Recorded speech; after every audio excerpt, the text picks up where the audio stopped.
Oke, baik, selamat siang Ibu Rosen dan teman-teman. Saya akan mempresentasikan hasil kerja saya tentang soal-soal. Soal yang pertama tentang biologi sel. Soal yang pertama, protein dapat dihasilkan oleh general. Jawabannya adalah B, ribosom. Pembahasan ribosom adalah salah satu organel yang berukuran kecil dan padat dalam sel yang berfungsi sebagai tempat sintesis protein. Soal yang kedua, transport aktif merupakan transport yang, jawabannya B, mengkonsumsi energi untuk mengeluarkan atau memasukkan ion-ion atau molekul melalui membran sel. Pembahasan, transport aktif adalah pergerakan atau perpindahan yang menggunakan energi untuk mengeluarkan dan memasukkan ion-ion dan molekul melalui membran sel yang bersifat permeabel dengan tujuan memelihara keseimbangan molekul kecil di dalam sel.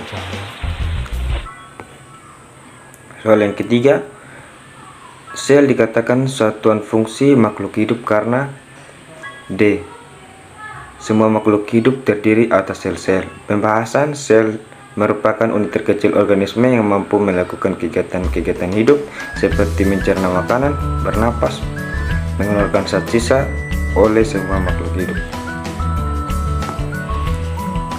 Soal yang keempat, organel yang berfungsi untuk membentuk gelombang pembelahan pada hewan adalah, jawabannya A, sentriol.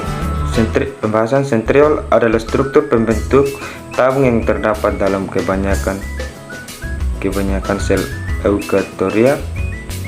Sel sentriol terlibat dalam pembelahan sel serta pembentukan silia dan flega. Sentriol tidak ditemukan pada tumbuhan berpembuluh maupun kebanyakan fungi. Soal yang kelima, organel yang berfungsi untuk menghasilkan energi adalah, jawabannya D, mitokondria.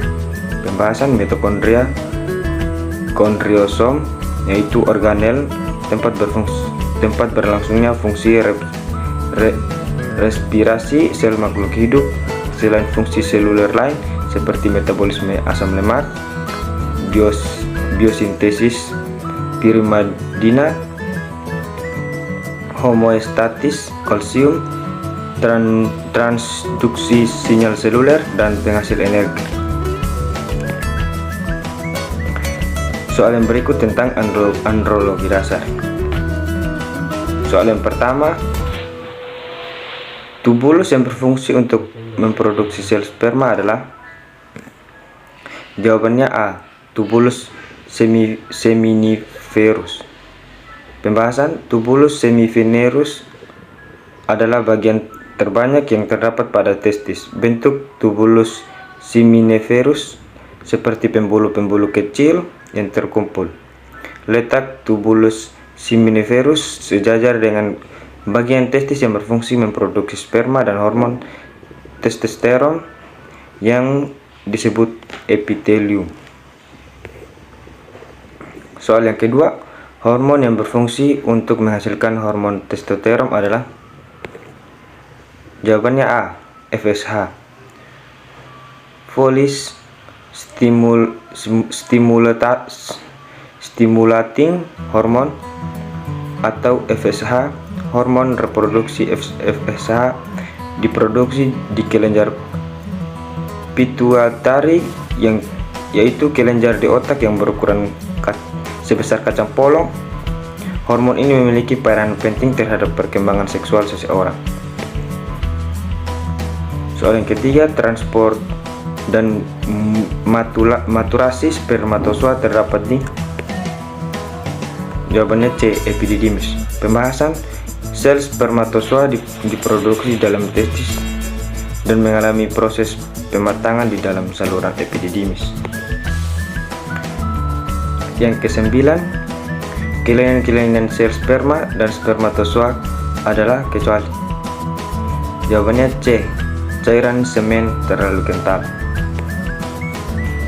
Yang ke-10, Hormon yang mempengaruhi pembentukan sperma adalah, jawabannya 这一次 D. LH. 我真的睡着了。 Soal yang ketiga tentang genetika manusia.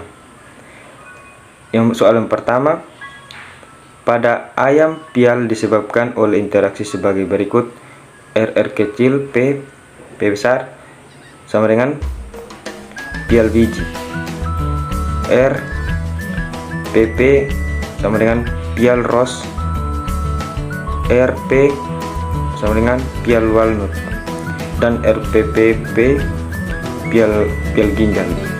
Diadakan penyilangan antara ayam repial biji dengan ayam repial ros.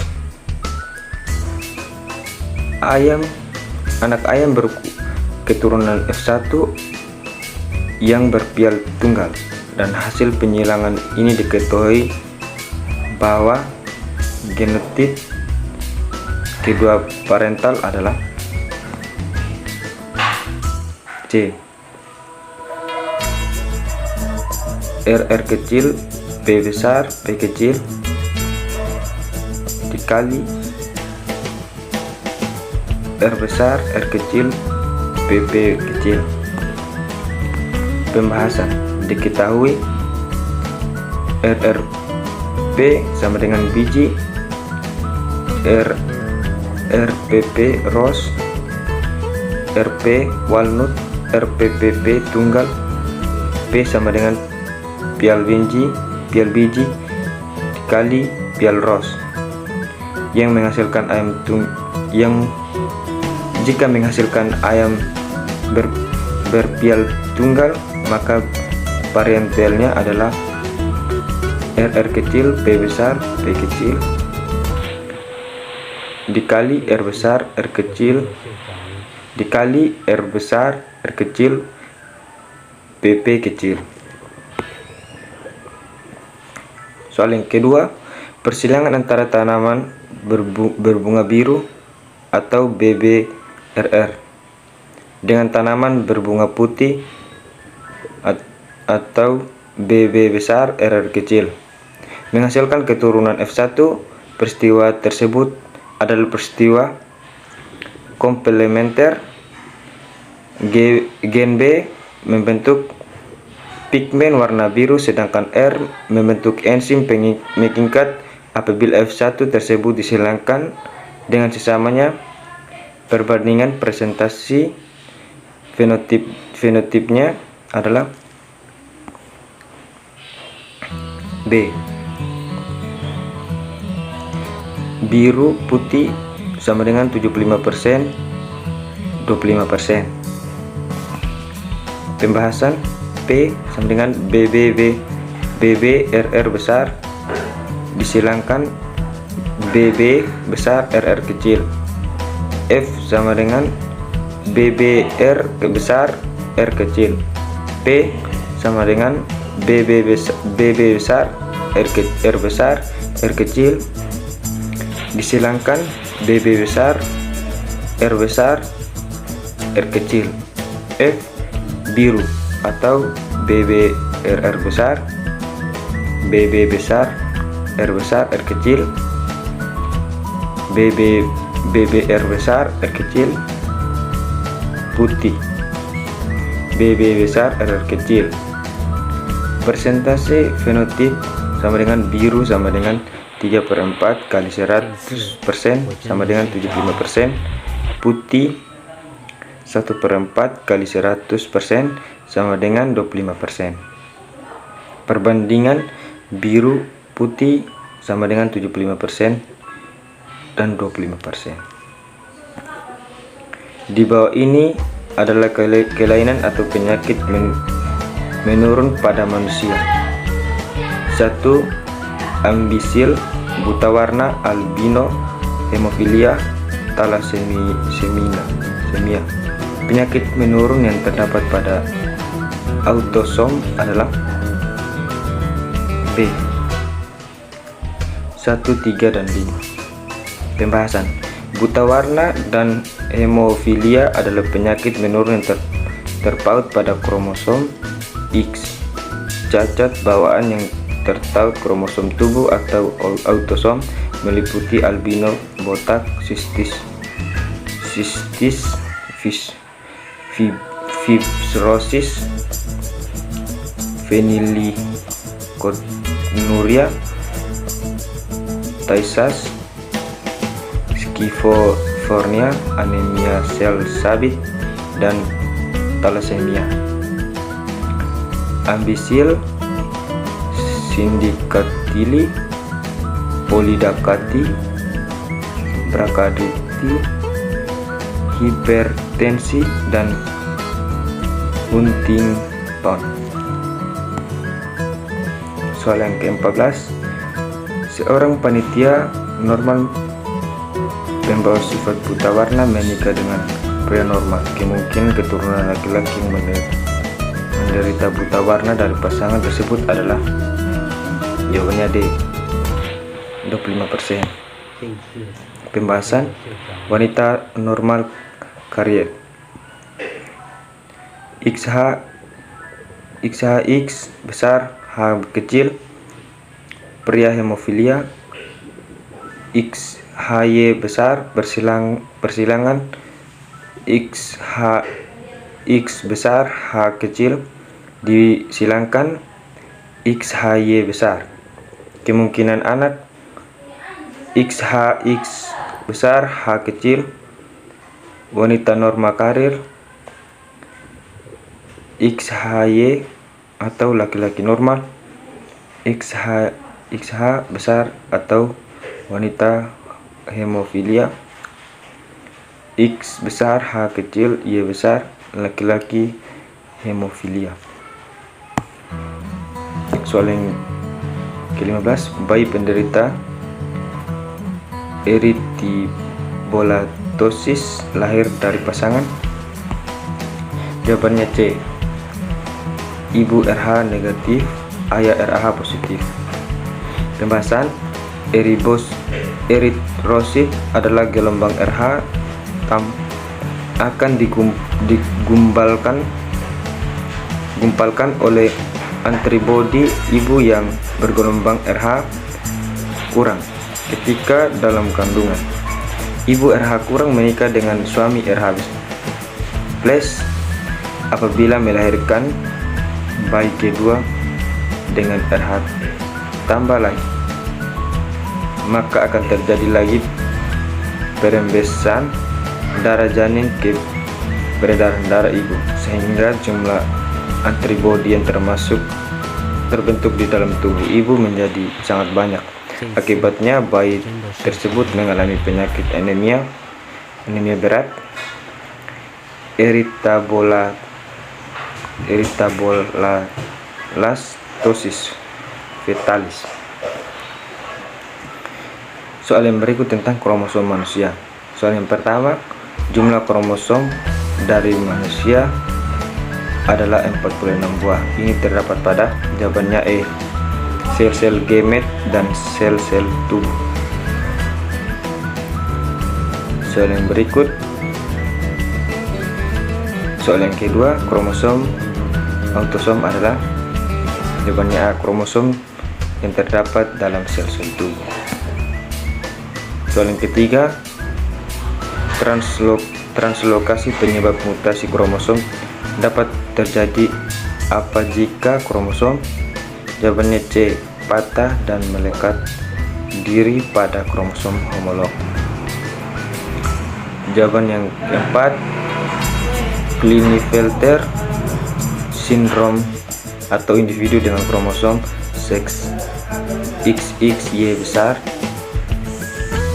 adalah akibat dari peristiwa A, non-disjunction. Soal yang kelima, jumlah kromosom di dalam sel suatu organisme adalah genap. Jika individu suatu organisme kehilangan suatu pasangan kromosom di dalam selnya, maka formula kromosomnya, jawabannya A, 2N kurang 1. Soal yang berikut tentang kelainan seks pada manusia. Soal yang pertama, penyakit yang mungkin ditimbulkan dari seks bebas adalah, jawabannya A, Chlamydia. Soal yang kedua, salah satu penyakit yang diakibatkan oleh seks bebas adalah? Jawabannya C. Herpes genital. Soal yang ketiga, pergaulan bebas mengarah pada seks bebas. Seks bebas dapat ditimbulkan berbagai penyakit berikut kecuali? Jawabannya D. Herpes zoster. Soal yang keempat, pria yang sering melakukan seks bebas dengan wanita berisiko 2 kanker. Jawabannya A. Prostat. Soal yang kelima, pergaulan bebas mengarah pada seks bebas. Seks bebas dapat menimbulkan berbagai penyakit berikut kecuali? E. Herpes genital. Soal yang berikut tentang kelainan metabolik. Soal yang pertama adalah diabetes tipe 1 dicirikan oleh? A. Insensitivitas insulin. Soal yang kedua yang merupakan karakteristik dari sindrom metabolik adalah? Jawabannya B. Obesitas indra abdominal, hipertensi, dan HDL yang rendah. Soal yang ketiga, kondisi yang sama dengan definisi dari sindrom metabolik termasuk? Jawabannya A. Obesitas, abdomen, HDL yang rendah, dan hipertensi. Soal yang keempat, 这一次 berdasarkan 真 dari 的睡着了。 gejala klinis dan Anda bisa menyingkirkan sindrom metabolik jika terdapat? Jawabannya C. Tekanan darah normal dan GDP normal. Soal yang terakhir, yang mana yang tidak termasuk di dalam scanning sindrom metabolik? Jawabannya D. Tinggi badan. Sekian hasil kerja saya. Terima kasih.